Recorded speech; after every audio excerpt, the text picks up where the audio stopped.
Are you a copywriter or consultant looking for more clients, looking for the opportunity to do what you do best for people who pay high dollar amounts for professional services? I'm Justin Hitt with Ad Briefing's copywriting tips. I'd like to share with you some of the mistakes folks make when it comes to promoting themselves online or pretty much anywhere that cause them to put out a lot of effort and get very little results. A lot of folks talk about content today. Content is important. In fact, over the last 23 years, even 30 years or so, I've got libraries of materials. I've got hundreds of hours of recorded audio. I've got presentations I've done to small groups. I've got video presentations. I've got training programs. I've got books, reports, other things that I've written. I've got a volume of content. But if content alone would make people wealthy, I wouldn't bother to take the time to sit here and talk with you today. I wouldn't go and publish more content. I would simply take the content I have and just post it online. That's exactly what Google wants you to do. Google, YouTube, Facebook, these platforms that have figured out how to make money off of user-generated content want you to create content because, number one, it lines their pockets with income. Now, why would somebody with expertise or knowledge create content, put it out on the internet, and not get paid for it, and then keep doing it again over and over again? And what is the option or alternative thing you can do to start generating leads, producing clients, and more billable work? Well, the reason why we'll create content is the same reason that slot machines are addictive. Creating content feels like you're doing something, and it's easy to do. In fact, content is even easier today with ChatGPT. And of course, as a subject matter expert, you've probably in the same situation that I've got, is that you have materials and content, and I've got more than 500 podcasts. If those podcasts were transcribed, they would easily make more books, more content, more materials. Again, if content created customers, then we'd have so many customers who wouldn't know what to do with because they would just come out of the woodwork. However, like the slot machine, there's a novel response when you put out content to either receive recognition, praise, or an inquiry. Those things stroke your ego and feel like something's happened. The truth is, though, posting something on social media and getting a bunch of likes or a bunch of follows has zero value. Posting a YouTube video and getting thousands of views and subscribers has no value. These things on themselves stroke our egos, create a dopamine rush, feel like you've done something, feel like you're influencing people, yet ultimately do not put money in your pocket.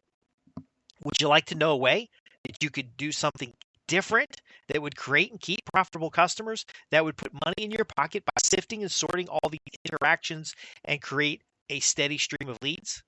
Of course, that's why you listen to the podcast. So, as a copywriter, as a marketer, as a subject matter expert, a consultant, somebody who sells high ticket services, we don't put content on the internet. I know it sounds contrary, and it is, but instead, we're developing marketing campaigns to first generate leads and then make specific offers. Without the leads, the development of the content has very little value. And so, why would you want to write a book if you have nobody to read the book? And let's break that down for you into a practical thing you can implement. Why write 10,000 pages when you can write 1,500 pages, put it in front of a qualified audience, and see how many people raise their hand? Why write a special report, create a course, or do something that's going to take hours of your time, days of your time, even months of your time, when you could sit down and from an outline, do a very good presentation, and then put that presentation out there. Now, I'm not telling you to podcast. I'm not telling you to write a blog. I'm not telling you to write articles on LinkedIn, because these things, again, are the type of activity that have a novel response. So they're easy to do. They feel like something happens when you get a little click. Sometimes they have rewards. What I'm suggesting instead is to build a landing page that gives someone a reason to raise their hand and request more information, not about what you offer as a product or service, but about the problem they face so that they can gain information and resources to help them solve a specific problem. See, I've written, in fact, I have up on my screen here right now the outline for a book called um, More Done Now. It was originally written in 20, I see notes here from 2018. I'm seeing notes here from 2016. It was written as a response to clients as a program that we could use to help them accomplish more each day. It talked about productivity, time management, peak performance.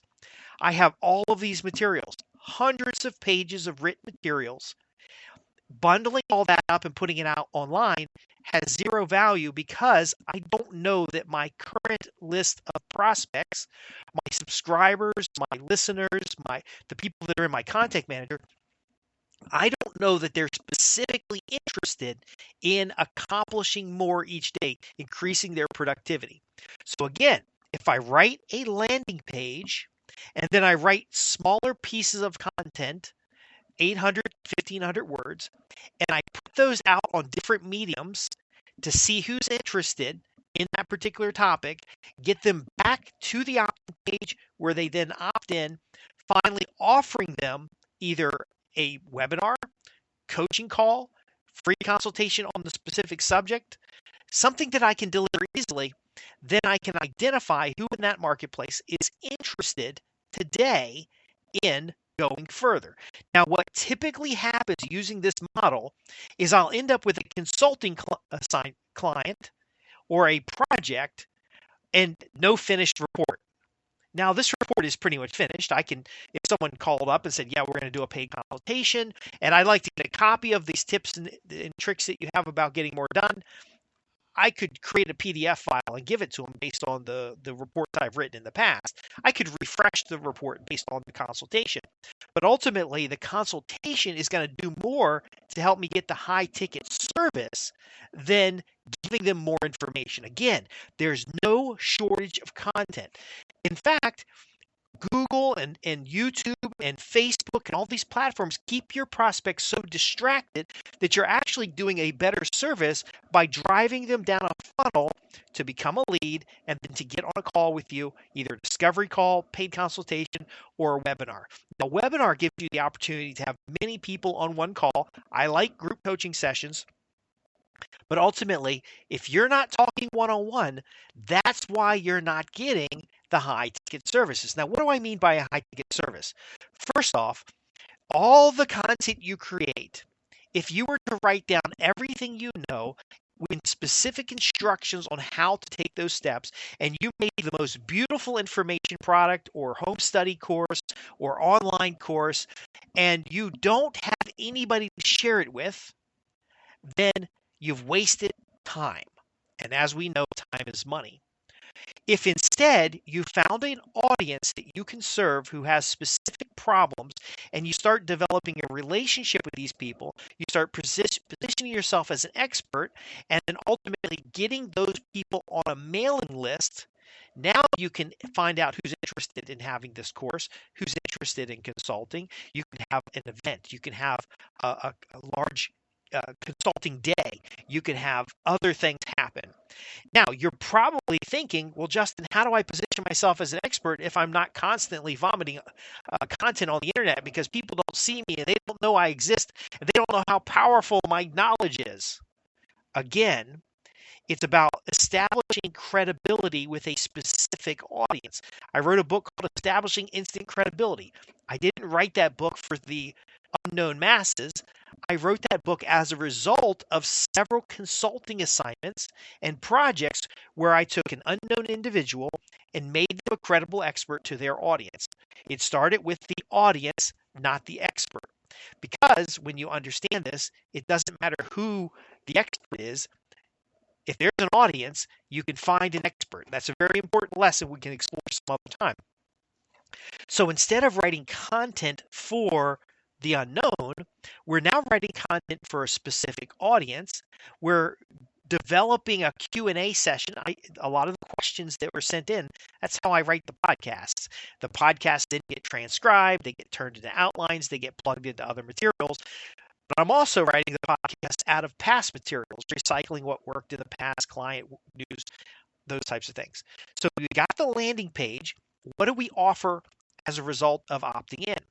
Instead of writing content and more information, because again, our target audiences are overwhelmed with information. With ChatGPT, you can just splash the internet with billions of pages of content. They will never get a chance to read it. However, if they have a problem and you write a case study or a white paper on how one of your successful clients have addressed that particular problem, or how you may hypothetically address that problem if you're new and you don't have very many clients, then they will ask for that. And so you have this landing page, you have this incredible offer, which is relevant to your target audience, is meaningful to your target audience. It's worth sharing with your target audience. And now that could be 1,500 pages. It could be an audio program. It could be an interview. There's a lot of things that could be, but here's the bottom line. It has to be something to a specific audience. Now, when you write very deliberate pieces of content, not a lot of content, but deliberate pieces of content and put it in front of those individuals. Now, I would prefer you use paid advertising because you can actually extract specific individuals from a marketplace, but you can also go be a guest on someone else's blog. You can be interviewed on someone else's podcast. You can go where the audience already exists. Then when you say, hey, I know a lot of people are having the problem of not accomplishing a lot, even though they're working very hard every day, I've got a program called Get More Done, and it provides information. In fact, I'd like to give you a free report that gives you 27 tips on how to get started accomplishing more by doing less. And so now you can sell the contract, or you could say, there's a lot of distractions today with the internet, and I've got this special report that's going to help you eliminate those distractions so that with the same amount of effort, or even a little bit less effort, you can accomplish more of what you want to accomplish. And so you're now dog whistling to the individuals who are in your target audience, and you could even go as far as how dentists can accomplish more, how lawyers can accomplish more, how copywriters can accomplish more.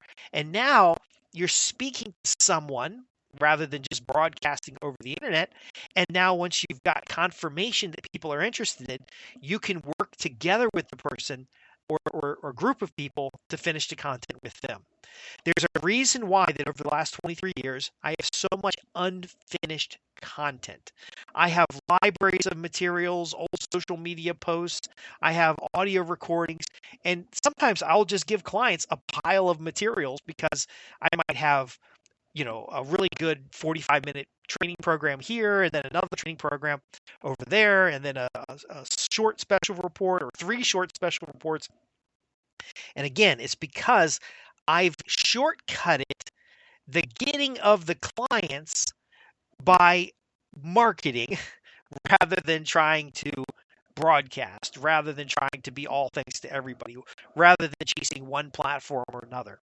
I'll take the same materials, rewrite it for a specific audience, put it out in front of that audience through either a sponsor, like a trade association, for example, or someone who already reaches that audience, or by building my own list and asking people to share it within their network, or by targeting on a social media platform or video sharing platform. I end up writing less content of higher value. I end up having more material that's worth sharing and reusing. And another factor is because I'm building an outline rather than the specific report or the specific course, I can then make sure I'm not duplicating efforts. I can keep going back to the pool, pulling out content and using it again. So the typical way that tools and platforms want you to do content marketing is to buy the latest tool, to do a bunch of research, to write a bunch of articles, to write special reports, to create courses. What I'm saying is start with the offer, which in most cases is your paid consultation, and then from the offer, connect it to an audience and a topic, and then write specifically about that 3-legged stool. And in that reach more buyers. Now, with lead generation, you're going to know what channels reach buyers so you can focus your effort. With lead generation, you can know which topics are attracting customers. You have much more control over this deliberate approach. Now, again, I have done this the wrong way before, and I will have to go back and build lists. And you might build a list of buyers that are interested in X, but now you're interested in Y, and you have to shift.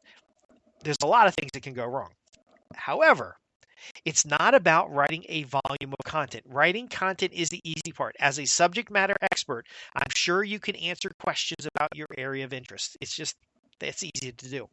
Who you answer those questions for is what matters the most. In this case, I'm answering the question, hey, how do I get more high ticket clients? And I'm speaking to people who have already written a lot of content, or they have a back catalog of content, or they have content and they're just constantly creating new content, even though they have really good old content. And you get tired of looking at it. Doesn't mean the new prospects. It's a parade. There's new buyers in the marketplace every year. Just because you get tired of looking at it doesn't mean they get tired of looking at it. Now, there's ways of doing this, which include syndication, which includes how you staff your office.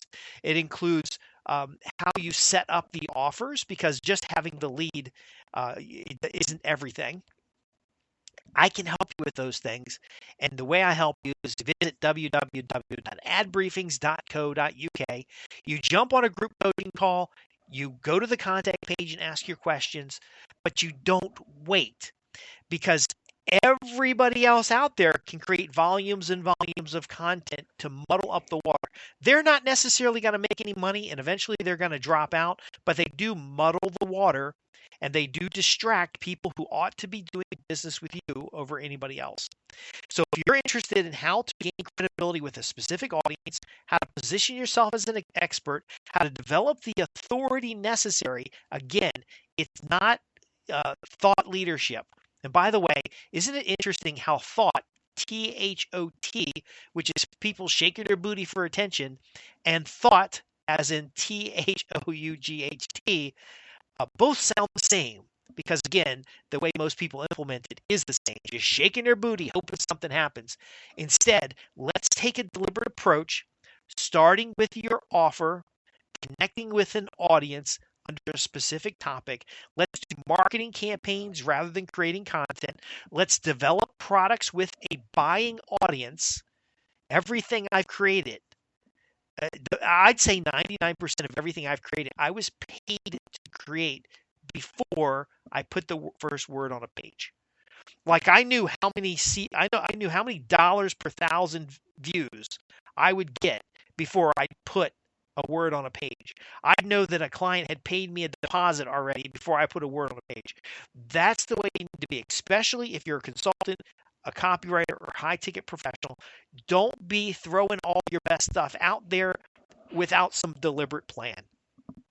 If you're interested in that plan, you're in the right place. I've got a handful of podcasts that talk about this. If you're interested in being more productive as a writer, I've got not to write more content, to get more customers. I've got content about that. Visit us at www.adbriefings.co.uk. Thanks for being a part of what we do here. Again, I'm Justin Hitt, and this has been about not writing more content, but about using your content as marketing to develop opportunities for high ticket sales.